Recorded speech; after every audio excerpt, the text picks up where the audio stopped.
Hello students, how are you? Fine. अच्छा, last lectures में हमने कुछ एटॉमिक रिलेशन स्टडी किए थे। एटॉमिक रिलेशंस जैसे isotopes, isobars, isotones, isomers, isosters, isoelectronic species, isodiaphers etcetera. Hopefully आपने सब पढ़ लिए होंगे, नहीं तो उसको फिर रिवाइज कर लेना।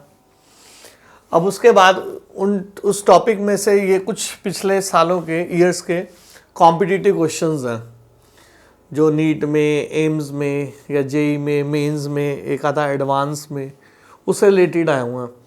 फिर इसकी एक आपको असाइनमेंट भी मिलेगी अभी, अब वो आप सॉल्व करोगे। पहले ये 7-8 क्वेश्चंस, मैं 8 क्वेश्चंस है ये, इसको मैं सॉल्व करा रहा हूँ। थोड़ा सा आपको आइडिया हो जाएगा कि कैसे आपको रिलेशंस बिल्ड करने हैं। जैसे एक क्वेश्चन ये आया हुआ है नीट 2000 के अंदर, which of the following is not iso electronic with O2 negative. जैसे पहले हम थोड़े से आइसो इलेक्ट्रॉनिक वाले देख रहे हैं, जैसे ये आइसो इलेक्ट्रॉनिक, ठीक है। अब O2 नेगेटिव के साथ, जैसे O2 नेगेटिव है तो आपके पास 8 इलेक्ट्रॉन प्लस 2 इलेक्ट्रॉन, यहाँ पर 10 इलेक्ट्रॉन हो जाते हैं टोटल, ठीक है। अब इन 10 इलेक्ट्रॉन्स में अब स्कैंडियम, टाइटेनियम, अब इसमें आप देखो तो 22-1 कैटाइन के लिए आप एक इलेक्ट्रॉन कम कर देते हो तो ये इसके पास है 21 इलेक्ट्रॉन, राइट। अब सोडियम के पास देखते हो, अगर आपके पास Na+, तो Na+ के पास ऐसे है 11-1 is equal to 10 electron. N के पास 7 + 3 इलेक्ट्रॉन, मतलब टोटल इज 10 इलेक्ट्रॉन्स। यहाँ पर आपके पास हो जाते हैं 9 + 1 इज इक्वल टू 10 इलेक्ट्रॉन। तो आपको ये बताना था कि इसमें कौन सा आइसो इलेक्ट्रॉनिक नहीं है। जैसे आप देख सकते हो ये आइसो इलेक्ट्रॉनिक है, इसके पास भी 10 इलेक्ट्रॉन है, इसके पास भी 10 इलेक्ट्रॉन है, और फ्लोराइड के पास भी 10 इलेक्ट्रॉन है। तो टाइटेनियम के पास, जिसके पास 20 इलेक्ट्रॉन है, ये आइसो इलेक्ट्रॉनिक नहीं है। तो हमारा आंसर फर्स्ट ऑप्शन हो गया कि ये ऑक्साइड आयन के साथ आइसो इलेक्ट्रॉनिक नहीं है, ठीक है। फिर जैसे आइसो इलेक्ट्रॉनिक के पहले लेते हैं, तो यहाँ पर जैसे ये आइसो इलेक्ट्रॉनिक का एक ले रहे हैं, जैसे ये नीट 2001 में आया हुआ क्वेश्चन ये, ठीक है। जेई में भी आता है सेम, ये जेई में भी 1-2 बार आया हुआ है इस तरह के स्टाइल के। कंसेप्ट सेम रहता है, बस मॉलिक्यूल्स या आयंस चेंज कर देते हैं। अब CO के पास जैसे आप देख सकते हो, तो इसके पास 6 + 8 यहाँ पर टोटल 14 इलेक्ट्रॉन्स हो जाते हैं। अब इन स्पीशीज के अगर हम पास देखें तो 6 + 7 + 1, तो ये 14 इलेक्ट्रॉन हो गए। यहाँ पर अगर आप साइनाइड के पास देखो तो 6 + 7 + 1, ठीक है, तो ये हो गए 14 इलेक्ट्रॉन्स, ठीक है। तो ये साइनाइड CN होगा यहाँ पर, तो इसके पास यहाँ पर CN अगर है तो ये 13 इलेक्ट्रॉन्स हो गए आपके पास, ठीक है। ये CN नेगेटिव है, ये CN है। ऐसे ही अब N2+ है अगर आपके पास, तो 7 + 7 - 1 कर देते हो आप, तो 14 - 1 आपके पास 13 इलेक्ट्रॉन हो गया ऐसे, ठीक है। N2 नेगेटिव है अगर, तो 7 + 7 + 1 कर दिया, तो ये हो गया 15 इलेक्ट्रॉन। तो 13 इलेक्ट्रॉन, 15 इलेक्ट्रॉन, 13 इलेक्ट्रॉन, 14 इलेक्ट्रॉन। हमने 14 इलेक्ट्रॉन वाला देखना, तो ये इससे मैच कर रहा है हमारे फर्स्ट ऑप्शन से, ठीक है, फर्स्ट ऑप्शन से। तो जो साइनाइड है ये आयन हमारा कार्बन मोनोऑक्साइड CO के साथ क्या है, आइसो इलेक्ट्रॉनिक। तुम्हारा ये फर्स्ट ऑप्शन हो जाता है, ठीक है। फिर जैसे और आइसो इलेक्ट्रॉनिक स्पीशीज के देख लेते हैं इसमें। जैसे यहाँ पर एक आइसो इलेक्ट्रॉनिक का है हमारे पास, ये वाला आइसो इलेक्ट्रॉनिक का 7th क्वेश्चन, ठीक है। अब beryllium 2+ is iso electronic with, हमें ये देखना है। जैसे ये नीट 2014 में आया हुआ है, इसे जेई में भी रहते हैं ऐसे सेम, जेई नीट दोनों में इस तरह के सेम क्वेश्चंस रहते हैं। ईयर मेंशन नहीं कर रहा है इसमें, ठीक है। तो बेरिलियम अगर 2+ है आपके पास, तो बेरिलियम 2+ के पास आपके पास 4 - 2, मतलब आपके पास 2 इलेक्ट्रॉन्स हैं, ठीक है। तो 4 - 2। अब यहाँ पर H+ के पास देखें तो 1 - 1 मतलब 0 इलेक्ट्रॉन हो गया। लिथियम प्लस के पास देखें तो 3 - 1 मतलब आपके पास 2 इलेक्ट्रॉन्स हो गए। सोडियम प्लस के पास देखें तो 10 - 1 is equal to 11 - 1 is equal to आपके पास 10 इलेक्ट्रॉन्स हो गए। मैग्नीशियम में 12 - 2 आपके पास 10 इलेक्ट्रॉन्स हो गए। तो इसमें 10 है, 2 है, यहाँ पर 0 है। तो बेरिलियम इज आइसो इलेक्ट्रॉनिक, इसके पास 2 इलेक्ट्रॉन है, तो हमने 2 इलेक्ट्रॉन वाला देखना है। मतलब ये हमारा चॉइस हो गया, तो लिथियम वाला केस। तो lithium plus is isoelectronic with beryllium 2+। Okay, फिर जैसे हमारे पास और क्वेश्चंस आइसोइलेक्ट्रॉनिक के यहाँ पर, जैसे ये आया हुआ नीट 2012 में, जे 2014 में, हमने आइसोइलेक्ट्रॉनिक सेट ऑफ स्पीशीज को देखना है, सेट ऑफ स्पीशीज, ठीक है, जिसमें सब आइसोइलेक्ट्रॉनिक स्पीशीज हो। जैसे अब यहाँ पर अगर आप कार्बन मोनोऑक्साइड को देखो तो मैं डायरेक्ट लिख रहा हूँ, तो इसके पास 14 इलेक्ट्रॉन्स हैं। साइनाइड के पास 6 + 7 13 + 1 14 इलेक्ट्रॉन है ऐसे। C2 नेगेटिव के पास 6 6 12 और 2 14 इलेक्ट्रॉन है। NO+ के पास आप देखते हो 7, ठीक है, और 8, 7 + 8, ठीक है, 15 - 1, तो ये आ गया 14 इलेक्ट्रॉन। तो इन सब के पास 14 इलेक्ट्रॉन है, तो हमारा ये पहला ही सेट वैसे बन गया। तो ये इसका करेक्ट ऑप्शन है कि इसके पास सबके पास सेम है।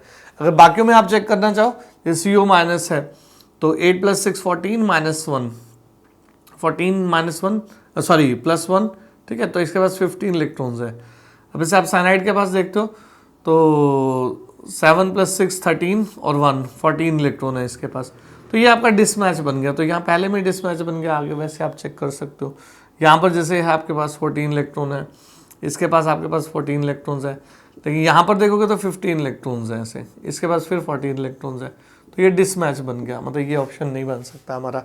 ऐसे ही आप CO+ साइनाइड इसमें चेक कर सकते हो। अब CO+ है तो 8 + 6, ठीक है, -1, तो ये 13 आपके पास इलेक्ट्रॉन आ गए, ठीक है। यहाँ पर चेक करोगे तो ये आपके पास 12 इलेक्ट्रॉन्स है। तो यहाँ पर किसी को भी ऐसे चेक कर सकते हो, NO नेगेटिव में, CN+ में, मतलब CN+ में आपको चेक करना तो 7 + 6 7 + 6 आपके पास 13 और -1 12 इलेक्ट्रॉन्स हो गए। जैसे NO नेगेटिव में देखना आपको तो 7 8 15 + 1, ठीक है, तो इसके पास 16 इलेक्ट्रॉन हो गए। तो मतलब ये सारा डिसमैच बन रहा है आपका। तो आपको वो सेट ऑफ स्पीशीज देखना है जहाँ पर इलेक्ट्रॉन्स का काउंटिंग क्या रहता है आपका सेम, ठीक है। तो ये आइसोइलेक्ट्रॉनिक सेट ऑफ स्पीशीज हमने देख लिया। फिर जैसे यहाँ पर है हमारे पास, इसमें एक 8th क्वेश्चन के अंदर हमारा हमें आइसोइलेक्ट्रॉनिक पेयर देखना है, ठीक है। अब इसे Cl2 है तो इसमें 17 17 और ये है इस तरह से, ठीक है, और यहाँ पर ICl2 है, तो ये Cl और I हमें दिख ही रहा है कि ये आपस में मैच नहीं करते, क्योंकि आयोडीन का क्लोरीन से बहुत ज़्यादा एटॉमिक नंबर होता है, ठीक है। तो अदरवाइज आप काउंटिंग कर सकते हो, जैसे ये है तो 17, फिर आपका +17 प्लस आपका 8, ऐसे कर सकते हो, ठीक है। अब अगर आप लेना चाहो तो ऐसे फ्लोरीन, क्लोरीन, ब्रोमीन, आयोडीन, इनके एटॉमिक नंबर ऐसे होते हैं 9, ठीक है, 17, देन 35, 18 ऐड हो जाता है, देन 18 और ऐड हो जाता है, तो इसका 53 होता है डाउन द ग्रुप, ये ऐसे ऐड होते हैं। तो ये इनके एटॉमिक नंबर्स हैं 9, then 8 addition 17, then 18 addition 35, then 18 addition आपका 53, ये इनके एटॉमिक नंबर्स है। अभी आप देख सकते हैं ऐसे आई में आपका 53 हो गया, +17 +17 +1 आपका, तो ये इसका आप साथ आप वैसे ही देख सकते हो कि ये डिसमैच कर रहा है, तो ये मैच नहीं करता है इलेक्ट्रॉनिक में, ठीक है। अब यही चीज़ ICl2 नेगेटिव में यहाँ पर भी देखोगे ऐसे 53 +17 +17 +1 इलेक्ट्रॉन, तो ये भी आपको देखोगे आप ऐसे 17 +8 +8, तो ये डिसमैच कर रहा है। IF2 प्लस में अगर आप देखते हो तो 53 प्लस आपके पास 9 + 9 -1, यहाँ पर I3 नेगेटिव में देखते हो तो आपके पास 53 + 53 + 53 +1, आप देखोगे तो ये डिसमैच कर रहा है। अब ClO2 नेगेटिव अगर देखते हो आप तो 17 +8 +8 +1 17, ठीक है, और +9 +9 -1 ऐसे, तो 17 तो कॉमन है, तो 8 8 16 +1 17 बन गया, ये टोटल 34 इलेक्ट्रॉन आ गए ऐसे। यहाँ पर अगर इस केस में देखते हो तो ये भी 34 इलेक्ट्रॉन्स बन रहे हैं, ठीक है, 9 9 18 -1 17 + 17 34 इलेक्ट्रॉन। तो इस पेयर में हमारे इलेक्ट्रॉन काउंटिंग सेम आ रहे हैं, तो उससे हमने उसको मैच कर देना है, तो इट्स लाइक आइसोइलेक्ट्रॉनिक पेयर। तो ये आइसोइलेक्ट्रॉनिक पेयर वाले हमारे क्वेश्चन हो गए, ये क्वेश्चन हो गया, ये आइसोइलेक्ट्रॉनिक स्पीशीज का हो गया, ठीक है, ये आइसोइलेक्ट्रॉनिक स्पीशीज का हो गया, ये आइसोइलेक्ट्रॉनिक स्पीशीज का हो गया, ये हमारे कट हो गए, ठीक है। फिर एक दो और क्वेश्चंस हैं, जैसे ये वाला ले लेते हैं, आइसोटोन का जेई में भी और नीट में भी कई बार एग्जाम्स में आया हुआ है, ये एम्स में भी आता है, तो आइसोटोन भी बड़ा इंपॉर्टेंट टर्म होता है। I think you will be remembering it कि आइसोटोन्स क्या होते हैं। आइसोटोन्स में सेम नंबर ऑफ न्यूट्रॉन्स होते हैं।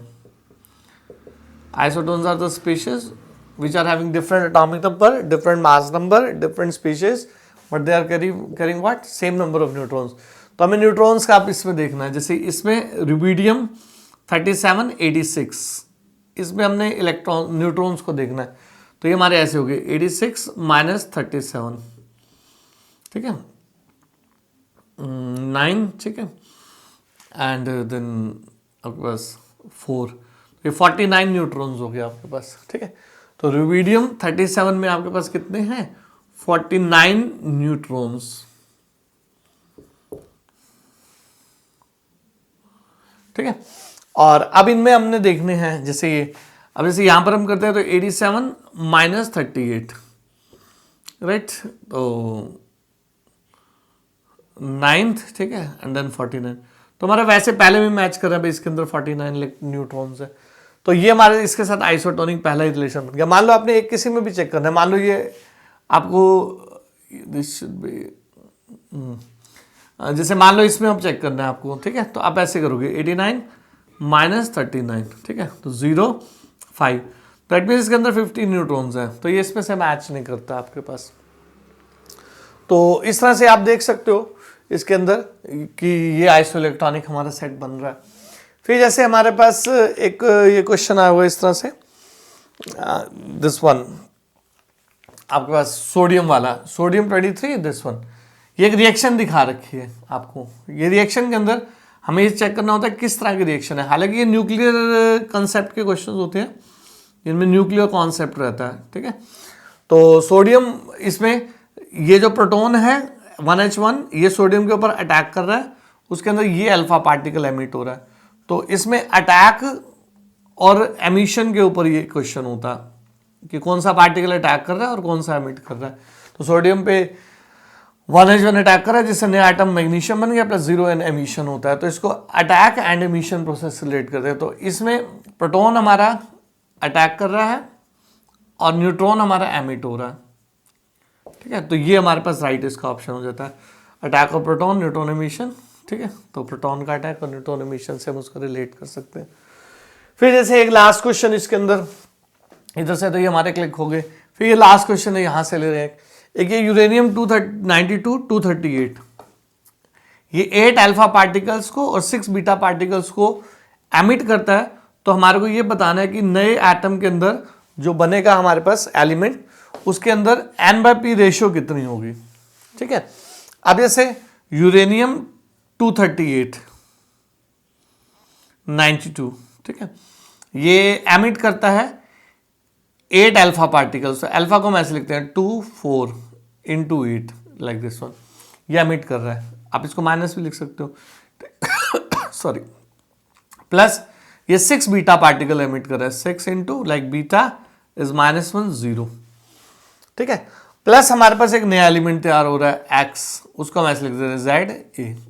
अब हमें ये देखना है कि इसका एटॉमिक नंबर और मास नंबर क्या तैयार होने जा रहा है। अब जैसे ये हो गया हमारे पास, तो 8 4 32, आप ऐसे कर सकते हो 8 इंटू 4 32, तो इसका तो मास नंबर है नहीं, ठीक है, तो 32 इसमें से हमने लेस करना है, तो 32 लेस करोगे तो ये आपके पास ऐसे बच जाएगा 2, ठीक है, और 0 और 6।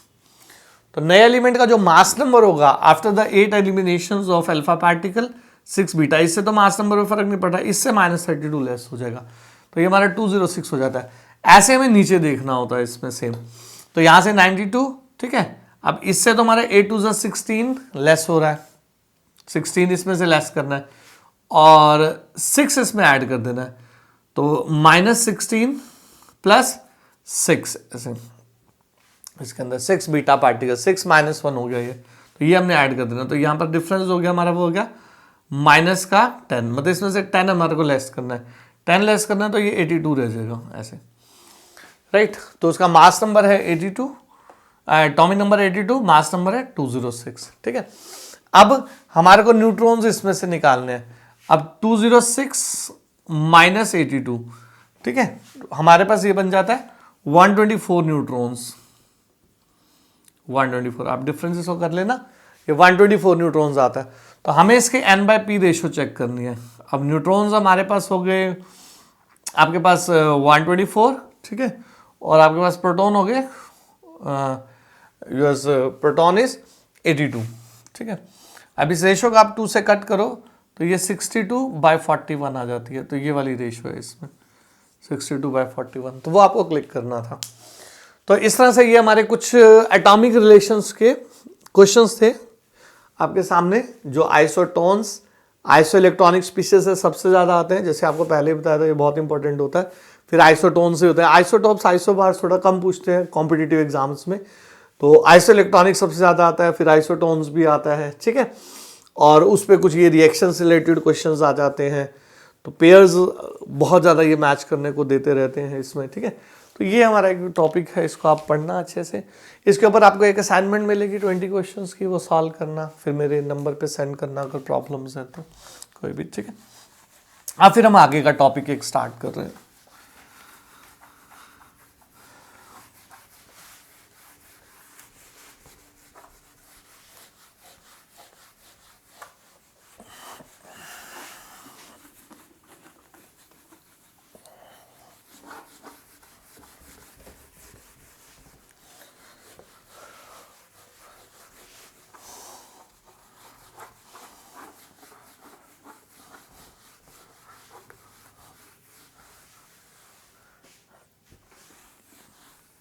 एक बाद में हम जीरो लेक्चर के भी टॉपिक लेंगे, जिसमें हमारे 9-10 वाले कॉन्सेप्ट थोड़े से अटैच रहते हैं। अभी 1-2 टॉपिक और आगे लेकर के, जैसे अभी इनके बाद हम एक थ्योरी स्टार्ट कर रहे हैं, वो है electromagnetic wave theory. Electromagnetic wave theory, ठीक है, जिसको मैक्सवेल्स थ्योरी के नाम से भी जानते हैं। ये मैक्सवेल साइंटिस्ट ने दी थी, मैक्सवेल्स थ्योरी, ठीक है। कौन सी theory? Electromagnetic wave theory, given by Maxwell, तो नाम बन गया मैक्सवेल थ्योरी, ठीक है। अब ये थ्योरी क्या कहती है? बेसिकली जो कोई भी लाइट का सोर्स होता है हमारे पास, any source of light like sun, जैसे आपके पास सन एक लाइट का सोर्स है, ठीक है, ये अंदर से अपने एनर्जी को एमिट कर रहा है। इसके ऊपर 2 थ्योरीज है, एक वेव थ्योरी है, फिर आगे एक प्लैंक्स क्वांटम थ्योरी है।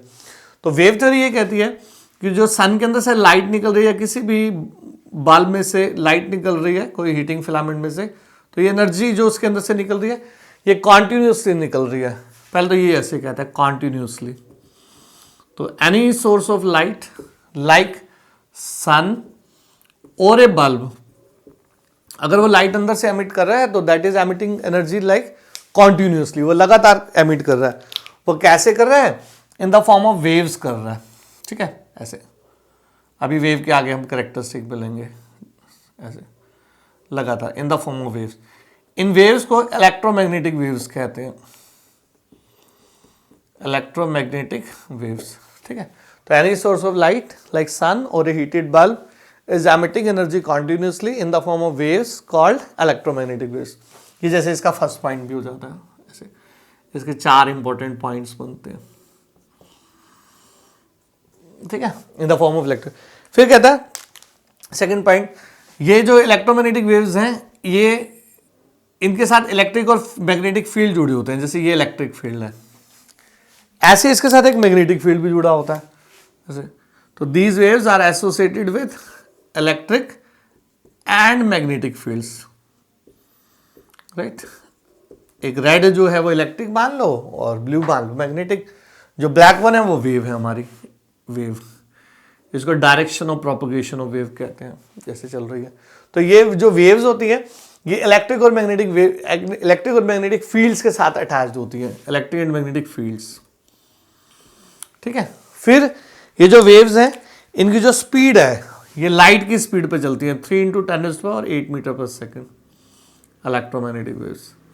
इलेक्ट्रोमैग्नेटिक वेव्स के ये हमारे पास कुछ एग्जांपल्स होते हैं, जैसे कॉस्मिक वेव्स, ठीक है, रेडियो वेव्स, लाइक माइक्रोवेव्स, ठीक है, इंफ्रारेड रेज, और आपके X rays, UV rays, visible rays, ये सब उसके एग्जांपल्स हैं हमारे। जैसे विबग्योर सनलाइट है तो वो सारा ये इलेक्ट्रोमैग्नेटिक वेव्स ही आते हैं हमारे पास। तो इनकी जो स्पीड है, they travel with velocity of light,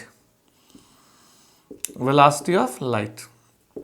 फिर इनको कोई भी मटेरियल मीडियम की जरूरत नहीं होती, दे do not require any material medium, they do not require any material medium, right. They can pass through vacuum, ये वैक्यूम से भी चल सकते हैं। तो ये हमारे इसके कुछ पॉइंट्स बनते हैं। तो इलेक्ट्रोमैग्नेटिक वेव थ्योरी जो मैक्सवेल ने कही थी, उसके 4 पॉइंट्स क्या निकल के आते हैं। फर्स्ट, ठीक है, any source of light, any source of light like sun और ए बल्ब, ठीक है, emits energy continuously, emits energy continuously in form of waves,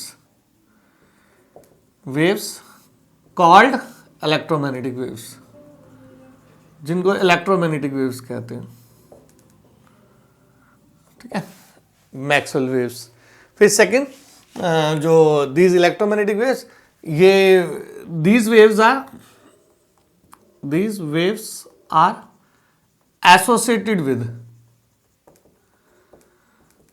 electric and magnetic fields, electric and magnetic fields। ये जो waves होती हैं ये electric और magnetic field के साथ एसोसिएटेड होती हैं। तो कोई भी सोर्स लाइट का, सन या बल्ब, तो उसके साथ उनको इलेक्ट्रोमैग्नेटिक वेव्स कहते हैं।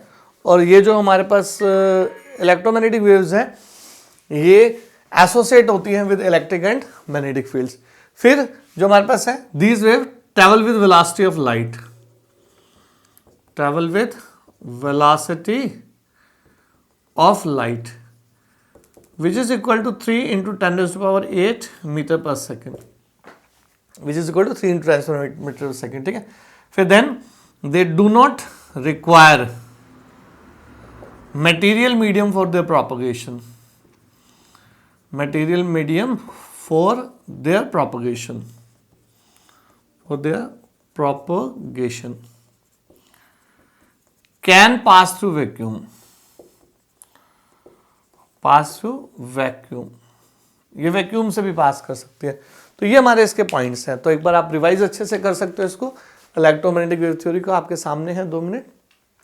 तो electromagnetic wave theory Maxwell scientist ने एक तो दिया था, ठीक है, मैक्सवेल साइंटिस्ट ने दिया था, तो मैक्सवेल थ्योरी के नाम से भी जानते हैं। ये थ्योरी कहती है the any source of light like sun और a heated bulb emits energy continuously in the form of waves, ठीक है, in the form of waves.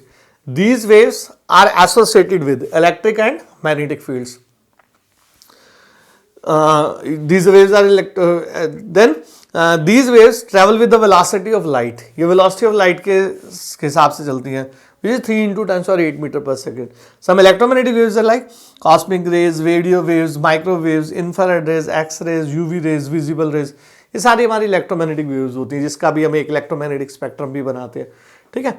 फिर यहाँ पर they do not require any material medium for their propagation, then they can pass through vacuum, इनको material medium की जरूरत नहीं पड़ती, ठीक है, ये वैक्यूम से भी पास कर सकती हैं। ये इसके 4 पॉइंट निकल के आते हैं। तो इलेक्ट्रिक मैग्नेटिक फील्ड जुड़े हुए हैं इनके साथ, फिर वेलोसिटी ऑफ लाइट पे चलती हैं और इनको कोई मटेरियल मीडियम की भी जरूरत नहीं पड़ती। आप रिवाइज कर सकते हो इसको अच्छे से, ठीक है।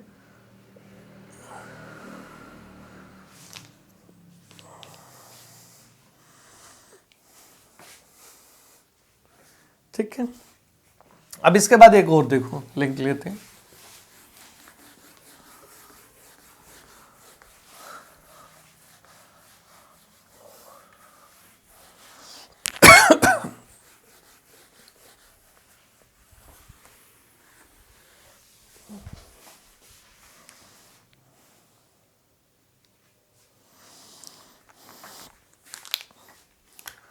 अभी इसके साथ हम कुछ वेव करेक्टरिस्टिक ले रहे हैं, वेव करेक्टरिस्टिक्स, ठीक है, वेव के कुछ करेक्टरिस्टिक्स। अब वेव के करेक्टरिस्टिक्स लेने हैं, जैसे हमारे पास ये कोई इलेक्ट्रोमैग्नेटिक वेव है,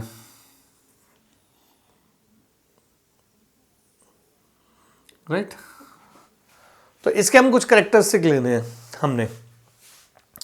अब इलेक्ट्रोमैग्नेटिक वेव्स के इसको थोड़ा सा,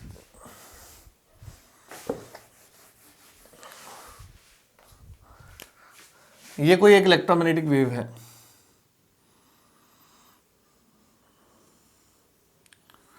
डबल भी ले रहा हूं, ठीक है। तो इलेक्ट्रोमैग्नेटिक वेव्स क्या होती हैं, एक हमारे पास लॉन्गिट्यूडिनल वेव्स होती हैं, एक ट्रांसवर्स वेव्स होती हैं। तो ये ट्रांसवर्स वेव्स हैं, जैसे सनलाइट है तो इसमें ट्रांसवर्स वेव्स हैं, transverse waves.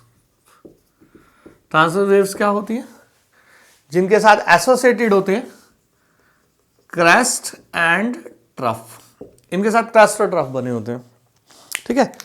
Crest is the height of the wave, depth of the wave is called trough, is the same is like height then depth। तो जो हाइट और डेप्थ होती है इसको एम्पलीट्यूड ऑफ द वेव कहते हैं, amplitude of wave. तो what is amplitude of the wave, is the height of the wave और डेप्थ, इसको एम्पलीट्यूड ऑफ द वेव कहते हैं, जिसको ए से रिप्रेजेंट करते हैं, वो भी हम ले रहे हैं, ठीक है। फिर क्रेस्ट से जो आप स्टार्ट लेते हो और यहां ट्रफ से एंड लेते हो, वन वेव, ठीक है। इस डिस्टेंस को, इस लीनियर डिस्टेंस को वेव लेंथ कहते हैं, जिसको लैम्डा से रीड करते हैं, वेव लेंथ। ये वेव के कुछ करेक्टरिस्टिक होते हैं, first is amplitude, second is the wave length. अब वेव लेंथ आप क्रेस्ट से इस क्रेस्ट तक भी ले सकते हो, इसको linear distance between two consecutive points कहते हैं, consecutive points on the wave, on wave, इसको वेवलेंथ कहते हैं। ऐसे आप यहां भी ले सकते हो, ट्रफ टू ट्रफ, तो ये भी वेवलेंथ है। यहां से यहां तक भी ले सकते हो, यहां से यहां तक भी ले सकते हो। The two consecutive point linear distance on the wave is called what, wavelength. ये हमारी वेवलेंथ होती है वेव की, ठीक है। तो इसे स्टार्ट करते हैं। वैसे 5 पॉइंट्स हैं, जैसे मैं पहले हेडिंग लिख देता हूं, ऐसे 1 2 3 4 5, ठीक है। The first is like wavelength, जिसको लैम्डा से रीड करते हैं, लैम्डा। फिर देन एम्पलीट्यूड, जिसको ए से रीड करते हैं। फिर देन वेव नंबर, जिसको वी बार से रीड करते हैं, वी बार, ठीक है। Then is like frequency, frequency जिसको न्यू से रीड करते हैं, ठीक है। फिर एक वेलोसिटी ऑफ द वेव है, वेलोसिटी वो सिंपल होती है। तो ये हमारे कुछ करेक्टरिस्टिक हैं वेव के। तो वेव के करेक्टरिस्टिक हैं wavelength, amplitude, wave number, frequency and velocity, ठीक है। ये वेव के हमने कुछ करेक्टरिस्टिक करने होते हैं। अब इन करेक्टरिस्टिक को अगर आप स्टडी करते हो, तो जैसे पहले हमने वेवलेंथ पढ़ा, वेवलेंथ क्या है, linear distance between two consecutive points on wave, ठीक है। इसको लैम्डा से रीड करते हैं। इसका जो यूनिट होता है डिस्टेंस वाला होता है। अगर आप ऐसा यूनिट पढ़ते हो तो मीटर है। वैसे इसके हमारी स्मॉलर यूनिट्स यूज होती हैं। स्मॉलर यूनिट्स जैसे आपके पास पिकोमीटर, आर्मस्ट्रॉन्ग, नैनोमीटर, ठीक है, देन माइक्रोमीटर, मिलीमीटर, इस तरह से ज़्यादा ये यूज होते हैं, पिकोमीटर, आर्मस्ट्रॉन्ग, नैनोमीटर, ठीक है। 1 picometre is 10⁻12 metre, Armstrong 10⁻10 metre, nanometre -9 metre, -6 metre, ठीक है, -3 मीटर, ठीक है। 1 metre is equal to 100 centimetre, centimetre में भी आप रीड कर सकते हो। ये इसकी यूनिट है। तो इसका यूनिट जो होता है वो डिस्टेंस का यूनिट होता है, ठीक है। फिर एम्पलीट्यूड जो है ये height of the crust, height of crust और डेप्थ ऑफ ट्रफ के बराबर होता है, ठीक है। हाइट ऑफ क्रस्ट और डेप्थ ऑफ द ट्रफ जो यहां पर रिप्रेजेंट कर रखा है, हाइट ऑफ द क्रस्ट और डेप्थ ऑफ द ट्रफ। इसका भी जो ये भी डिस्टेंस ही होता है। तो यूनिट ऐसा इज इक्वल टू मीटर, बाकी वही सेम है, पिकोमीटर, आर्मस्ट्रॉन्ग, नैनोमीटर, जनरली इस वाले यूनिट्स का यूज